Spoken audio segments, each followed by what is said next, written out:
En segunda instancia, tengo los pacientes con denominación amarilla. Prácticamente son los pacientes que me hablan a mí con dificultad, pero obedece a órdenes sencillas. Me explico. Un paciente que está tirado en el suelo y yo le digo, oye, ¿me escuchas? Sí, sí, sí, sí, te entiendo. Oye, ¿puedes levantar los brazos? Sí, mira, yo no sé qué. Oye, ¿puedes tocarte la punta de la nariz? Sí. Ese tipo de pacientes. ¿Listo? O sea, los que me obedecen a órdenes sencillas, pero tienen cierta dificultad para hablar, ¿no? Y para movilizarse. Paciente color amarillo. Esos son los de prioridad 2. O sea, no son los primeros que yo atiendo, pero sí los voy a tener en cuenta. Ahora, vamos a hablar de los pacientes de prioridad 1. Los que apenas lo tengo son los primeros que yo voy a atender. Si hay 4 pacientes, uno es rojo, atiendo al rojo. ¿Listo? ¿Qué tiene el paciente de denominación roja? Si respira, si el paciente respira, pero no tiene signos de circulación, es decir, no tiene pulso, atiendo al paciente de una. Si yo veo que mi paciente está inconsciente, no me responde a órdenes, a estímulo doloroso, pero presenta respiración y pulso, lo atiendo de una vez. ¿Listo? Esos son los tipos de pacientes que yo tengo que atender sí o sí de primera. Les explico con un ejemplo. Si yo tengo un paciente que sufrió un impacto en el cráneo y cayó al suelo, está inconsciente, tengo a otro paciente, un chico que se cayó, se raspó el brazo y está caminando, y tengo a otro paciente que le cayó una esquirla y le atravesó el brazo. ¿A quién de esos 3 pacientes yo atendería? ¿Quién me responde esa pregunta? Un paciente golpeado en la cabeza cayó inconsciente, otro paciente simplemente se cayó y se raspó pero está caminando, y otro paciente algo le perforó el brazo. ¿A cuál de esos 3 pacientes atiendo primero? ¿Al primero? El primero. Exactamente, al primero. Ahora, tengamos en cuenta varias cositas. ¿Recuerdan lo que yo les dije al principio? De que cualquier paciente que me presente hemorragia tengo que atenderlo de una vez. Esos también entran dentro de la denominación roja. ¿Quién puede entrar ahí? Yo puedo tener a un paciente que se me raspó o que fue atravesado por algo, pero me obedece a órdenes y está caminando, pero ustedes ven que tiene una hemorragia bastante fuerte, inmediatamente se convierte en paciente rojo, de una. Y es el caso de la persona que yo les decía que fue atravesado por algo en el brazo. Ese paciente está presentando un sangrado y en lo que yo le hago posición semipolar al que está inconsciente y le tomo signos vitales y le ayudo con otro tipo de cosas para que se reaccione, ese paciente se me puede ir en cualquier momento. Entonces, si yo veo que un paciente está sangrando, lo atiendo rápido y ahí sí corro para atender al otro paciente. ¿Listo? Prioridad 1, que tiene el color rojo, hemorragia, pues de tener ya el conocimiento, pero presentales, presencia de respiración y no tiene pulso, o presencia de pulso y no tiene risco. Y por otro lado, tenemos al paciente de denominación negra. Son los pacientes que desgraciadamente en su gran mayoría están presentes en las manifestaciones de estos días. El dolor de la fase, desgraciadamente. Son aquellos pacientes que no tienen signos vitales. Que no tienen signos vitales, por ende, son los últimos que yo voy a atender. Los últimos, últimos, últimos. Que si el paciente no tiene signos vitales y yo puedo realizar el RCP, bien, pero si usted tiene otros 3 pacientes que están con signos vitales y otros que se están desangrando, atienda los primeros a él. Porque en lo que usted está haciendo RCP con un paciente, se le pueden ir esos 3. ¿Listo? De ahí va la prioridad. Eso es duro. Tomar esa decisión de salvar una vida a cambio de otra es muy difícil, pero toca hacerlo, es necesario, y más en esas situaciones, ¿listo? Entonces, para hacer este tipo de situaciones, para ser socorrista, para ayudar a las personas, también se tiene que tener un corazón bastante fuerte, porque lo que se ve y lo que se vive es muy duro. Es más, como el hecho de intentar salvar a un paciente y no poder hacerlo, realizar un RCP que no salga efectivo. Es duro, pero hay que hacerlo. ¿Listo? Bueno, muchachos, hasta el momento ya terminamos los temas. ¿Tienen alguna pregunta?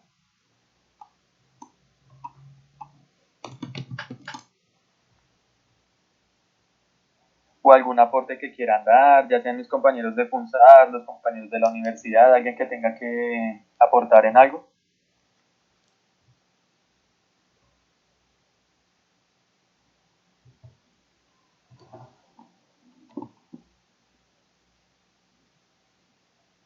Listo, por acá en el interno me están diciendo, en caso de una dislocación o que se torce un tobillo, ¿qué podemos hacer?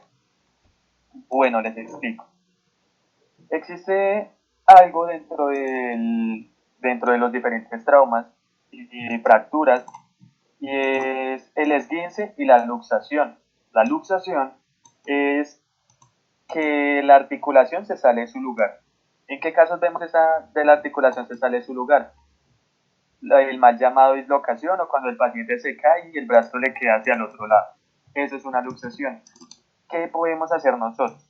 Muchachos, si ustedes no tienen experiencia dentro del campo atendiendo personas, es preferible que no hagan nada. Lo máximo que pueden hacer ustedes es inmovilizar la parte que presenta esta afectación y transportar, si ustedes no saben. Pero si ustedes tienen conocimiento en el campo, lo máximo que pueden hacer ustedes es, si ustedes ven al momento, cuando se cae la persona y el, digamos, por dar un ejemplo, el codo le queda al revés, volverla a la posición natural, de una, o sea, sin pensar dos veces, rápido, si ustedes son testigos.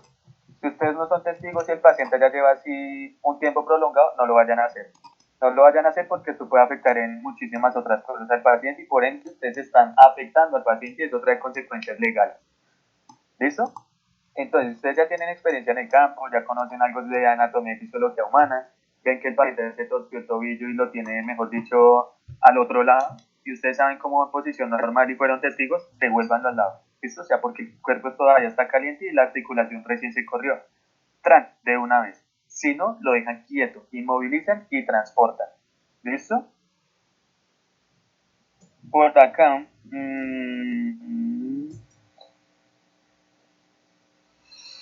bueno, por acá me dicen, tener en cuenta, buscar ayuda de los espectadores en triage, ponerse de primeras la vía del socorrista, ya que se arriesga y pasa algo, no habrá quien ayude y será mucho peor. Bueno, esto que tiene que tener en cuenta allí. En cualquier accidente, por no decir en todos, se presenta algo a lo que nosotros llamamos dentro de la Fundación de Búsqueda y Rescate Funcional la familia Miranda. La familia Miranda son aquellos espectadores que solo miran, pero están allí. Ustedes pueden utilizarlos a su favor.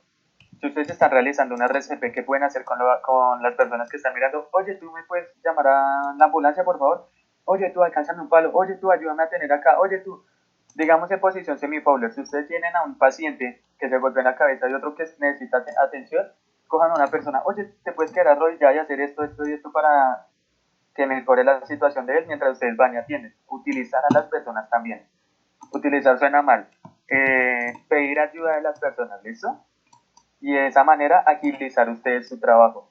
Como socorristas, como primeros respondientes, la prioridad de ustedes es actuar. Si ustedes ven que la atención de un paciente está demorando la atención de otros muchísimo, utilicen a las personas, pídanles ayuda. De esta manera se agiliza el trabajo de ustedes. ¿Listo? Bueno, por aquí he visto que todavía no aparece la grabación. Esperen, miro si yo puedo grabar desde el celular y les envío la grabación. Yo estoy intentando grabar. Yo estoy intentando grabar desde mi computador, pero no sé si estoy grabando bien. Entonces, pues si queda bien la grabación, yo se las enviaría. Bueno, intentaría contactarme con alguno de ustedes. Pero si puedes grabar tú también, pues creo que mejor. Listo, ya está grabando. Bueno, hagamos recuento de todo lo que se ha hablado hasta el momento. ¿Listo? Para los que no han anotado y acabaron de ingresar, por favor presten muchísima atención que esto les va a ayudar mucho. Técnicas de primeros auxilios. Lo primero que hablamos fue de los apósitos. ¿Qué son los apósitos? Son un implemento para parar hemorragias. ¿Qué es una hemorragia? Cuando se presenta un sangrado. ¿Cómo puedo hacer eso? Son tres implementos: gasa, algodón, gas, como si fuera un sándwich. Coloco encima de la hemorragia, de la zona afectada, y lo dejo ahí generando presión. Y luego hago un vendaje, ya sea con una camisa, un pedazo de tela, una cuerda, lo que sea, pero que me mantenga eso estable. ¿Listo? Otra recomendación que dimos fue que el apósito no se retira. El apósito se deja ahí quieto, así esté lleno de sangre. Y si está lleno de sangre, pues coloco otro apósito encima. ¿Listo? Si no tengo apósito, pero tengo una camisa y tengo la camisa del paciente, usen esa camisa. O sea, cualquier cosa, cualquier pedazo de tela que me mantenga esa hemorragia quieta, me sirve. ¿Listo? ¿Qué otras técnicas de primeros auxilios estábamos hablando allí?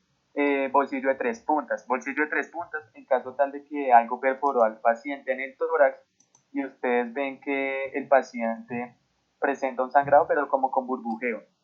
Ese burbujeo es similar como cuando ustedes están tomando con pitillo agua y soplan, así. ¿Qué hacen ustedes? Colocan ese pedazo de plástico encima, colocan cinta en 3 puntas y dejan una punta libre. Esto ayudará a que el pulmón no colapse y pueda seguir respirando mi paciente. ¿Listo? ¿Qué otra cosita estamos hablando? Signos vitales. Dentro de los signos vitales encontramos respiración, pulso y reflejo pupilar. Existen muchísimos más, pero en una manifestación los que vamos a tener en cuenta sí o sí principalmente son estos tres: pulso, respiración, reflejo pupilar. Dentro del pulso hablábamos de que lo podemos identificar en un área que llamamos y denominamos carotidia, pulso carotidio. ¿En dónde lo ubico yo? Bajo, donde se supone que debería estar la manzana de Adán en los hombres. En el caso de las mujeres, pues en donde se supone que debería estar, se mueven un poquito ya sea a la derecha o a la izquierda y suben 1 centímetro. Al subir, van a sentir el pulso de la persona ahí en el cuello. Ese es el que ustedes van a tomar. ¿Listo? Con 2 dedos. ¿Cuáles son estos 2 dedos? El índice y el dedo corazón. ¿Listo? Ahora, tenemos también respiración. Dentro de la respiración existe una sigla llamada MES: mirar, escuchar, sentir. En mirar, si el tórax de mi paciente se está elevando. Escuchar, si escucho ese soplido de respiración. Sentir, sentir el aire que está expulsando mi paciente. ¿Listo? Ahora, reflejo pupilar. No les voy a explicar el tipo de pupilas y así, no. Lo que estamos tratando de mirar aquí es que las pupilas reaccionen. ¿Cómo sabemos si está reaccionando? Ustedes coloquen una luz preferiblemente, mejor dicho, que en lo posible que sea luz amarilla, para que no lastime el ojo. Luz amarilla, la colocan en el ojo y si la pupila se hace más pequeña, se contrae, quiere decir que reaccionó. Y si reaccionó, mi paciente neurológicamente está bien. Si yo le coloco esto y mi paciente ninguna de las dos pupilas reacciona o solo una reacciona, posición semifowler. Ahí es donde va la otra. Dentro de la posición semifowler es prácticamente colocar el tórax y la cabeza de mi paciente a un ángulo de 45 grados, como si estuviera semiacostado y semisentado.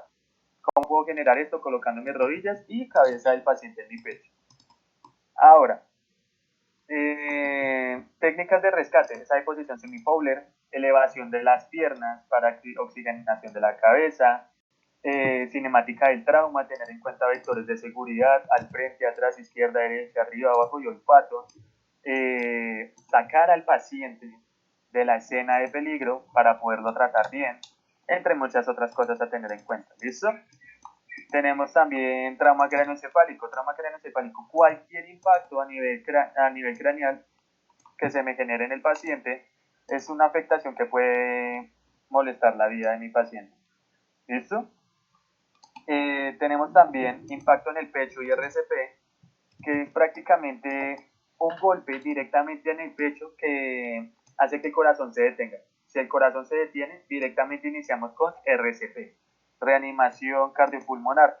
Ya saben, la técnica es persona arrodillada, mano dominante estirada, mano no dominante entrelazada, en medio de una cruz que hicimos entre las tetillas en caso de hombre y en caso de mujer, mitad del seno y una línea atravesando la mitad del tórax.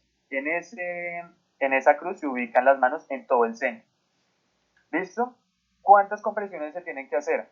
De 100 a 120 compresiones, y si pueden hacer más para que el paciente reaccione, mejor. ¿Listo? Sí o sí, no tenemos que hacer este contacto boca a boca, jamás lo vayan a hacer. ¿Listo? ¿Qué otra cosita tenemos que tener en cuenta allí? Triage. Triage, evaluación con escena con múltiples víctimas. Hablábamos de 4 colores: verde, amarillo, rojo y negro. Dentro de la denominación verde son los pacientes que me refieren a mí qué es lo que tienen, pueden hablar bien y pueden salir de la escena por sí solos. Es decir, aquellos que se pueden caer, se levantan y siguen caminando. Paciente de denominación verde. Pacientes de denominación amarilla son aquellos pacientes que, pese a que estén en el suelo y no puedan movilizarse, me escuchan, me responden y obedecen órdenes. Paciente de denominación roja y de alta prioridad, los que sí o sí tenemos que atender primero. Aquellos pacientes que me presentan a mí hemorragias están ingentes presentables, que tiene respiración pero no pulso, o tiene pulso pero no respiración, ese tipo de cositas, ¿listo? ¿Qué otra cosita tener en cuenta? Dentro del triage hablamos de también del color negro, son los pacientes que están en paro, que no tienen ni respiración ni pulso. Esos son los últimos que yo voy a atender. ¿Listo? Los últimos que yo voy a atender van a ser estos, los de denominación negra. Entonces, va de prioridad de 1 a 4. Prioridad 1, paciente rojo. Prioridad 2, paciente amarillo. Prioridad 3, paciente verde. Prioridad 4, paciente negro. ¿Listo? Eso es todo, ese es el recorder. Por acá una persona está levantando la mano. Cuéntame. Sí, tú decías que son de 100 a 120 compresiones. ¿Pero esas son por minuto o en qué tiempo deberían realizarse? Porque pues supongo que tienen que tener como cierta recurrencia, ¿no? Exactamente. Sí, tienes razón. Al momento de generar las compresiones en un paciente, no debe superar los 5 minutos, las 120. Si se pueden hacer menos de ese tiempo, excelente. ¿Por qué? Todo va en el ritmo en el que yo esté generando las compresiones. De nada me sirve si yo compresión 1, 5 segundos. Compresión 2, 5 segundos. No, esas se van a hacer seguido, ¿listo? Seguido, seguido, seguido, lo más rápido que puedan, con la fuerza que ustedes puedan. Obviamente no van a generar tanta fuerza porque lo que pueden hacer es fracturar las costillas y afectan muchísimas otras cosas. ¿Qué tienen que hacer ustedes? Compresiones, por ahí en un rango de 1 segundo por compresión. Entonces, 1, 2, 3, 4, 5. Y es lo que ustedes van a estar haciendo esas compresiones. ¿Listo? Bueno. También tenemos otro tipo de compresiones que por acá me están diciendo, las de 30 por 2 por 5 por 2, esas no las tengamos en cuenta ahorita, porque son aquellas que necesitan sí o sí que yo tenga válvula de ventilación manual o algún artefacto que me evite ese contacto boca a boca, ¿listo? Cuando yo genero ese contacto boca a boca, no sé, es como que más complicada la cosa, porque se puede afectar mi vida y la vida del paciente por las afectaciones, ya sea de COVID, de alguna enfermedad de transmisión sexual o cualquier otra enfermedad que se transmita por vía, por líquidos del paciente, ¿listo? Entonces por eso hablé solo de las compresiones de 120, la que solo es comprimir, ¿listo? Los que ya tienen conocimiento más acerca del tema para hacer la de 30 por 5, 30 por 2 por 5 por 2 son aquellas que ya tienen sí o sí válvula de ventilación manual y algún artefacto como este. ¿Es alguna otra pregunta que tengan por aquí?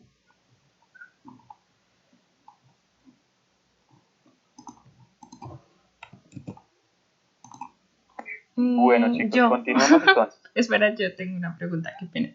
Bueno, Eh, dale, dale. Hace muchos años yo estuve como en un pequeño taller de primeros auxilios y ahí decían que cuando uno empezaba a hacer las compresiones, pues uno no debería parar, aunque uno ya sepa que pues la persona no, pues no va a responder. Y pues era algo como que las personas que estaban observando podían testificar que pues la persona que estaba haciendo las compresiones Esto no. es cierto. Entonces como que uno dejaba morir la persona, algo así era como pues coloquialmente lo que decían. Esto es verdad, o sea, uno debería continuar hasta que pues llegue una ambulancia o pues sí, esa es mi pregunta. Exactamente, esto es muy cierto. Lo que yo les decía a ustedes, son de 100 a 120 compresiones, ¿cierto? Pero si yo veo, dale, gracias. Si yo veo que en la medida de lo posible puedo hacer más de estas compresiones ya que mi paciente no responde, sí, síganlo haciendo.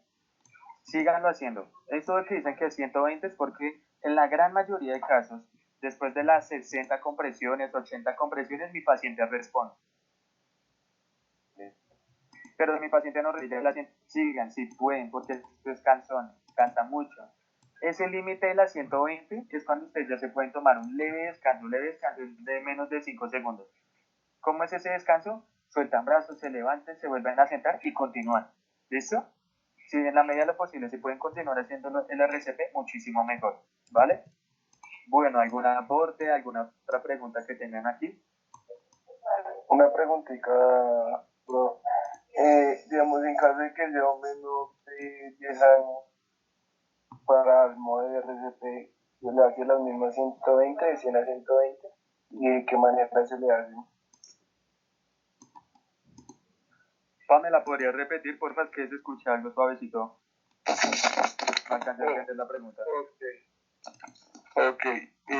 Digamos, en caso de un menor de edad, a través de 15 años, se hacen las mismas 120 y de la misma manera.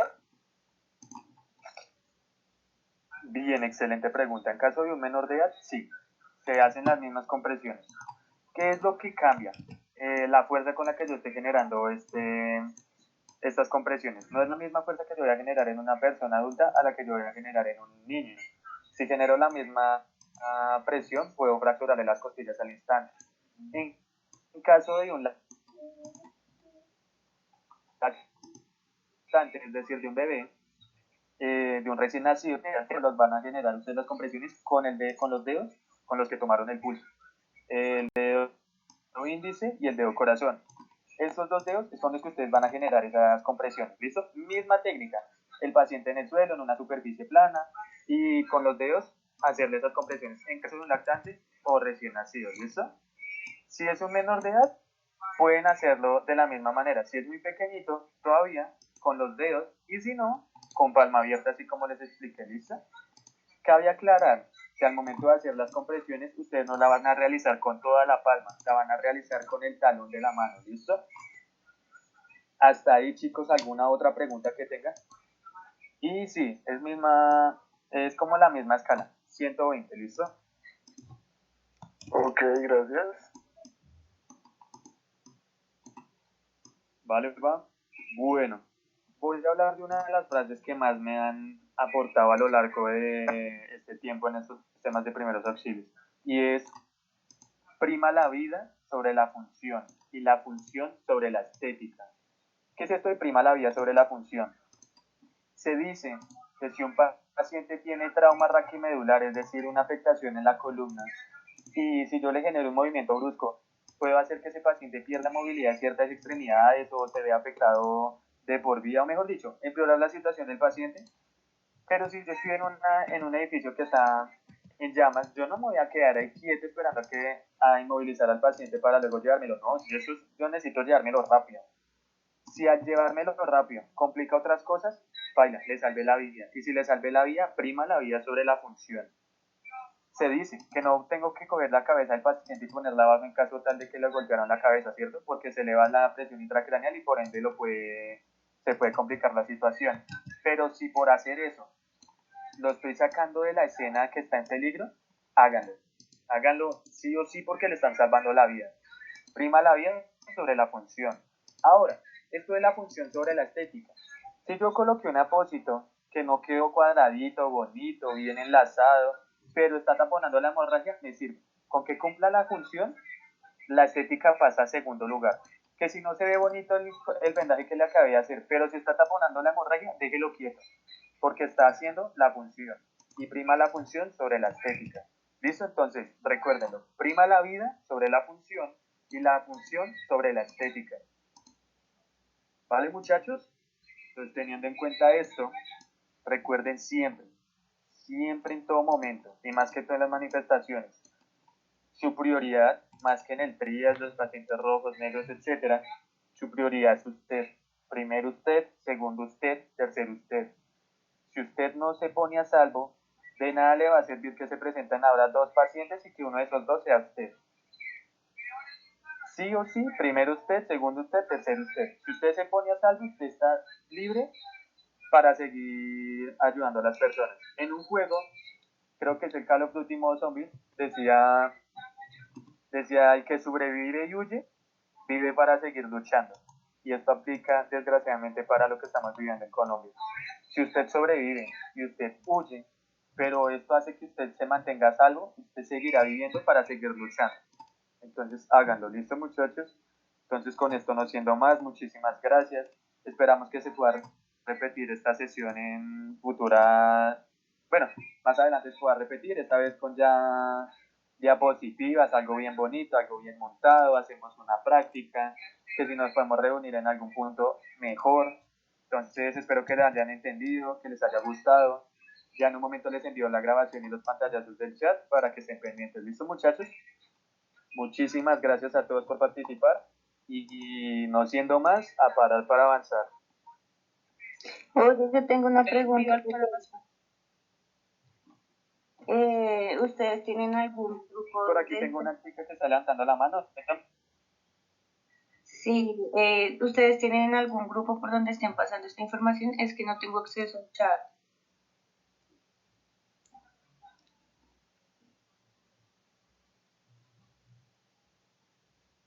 Sí, claro, ahorita que termine la sesión como tal, les pasaría a los diferentes grupos donde se repartió la información y los chicos de primer semestre, que por favor me puedan hacer el mismo favor de repartir las grabaciones y pantallazos del chat para que estén pendientes, ¿listo?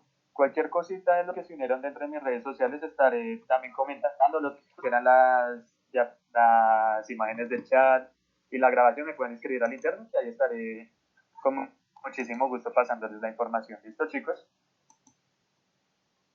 Gracias.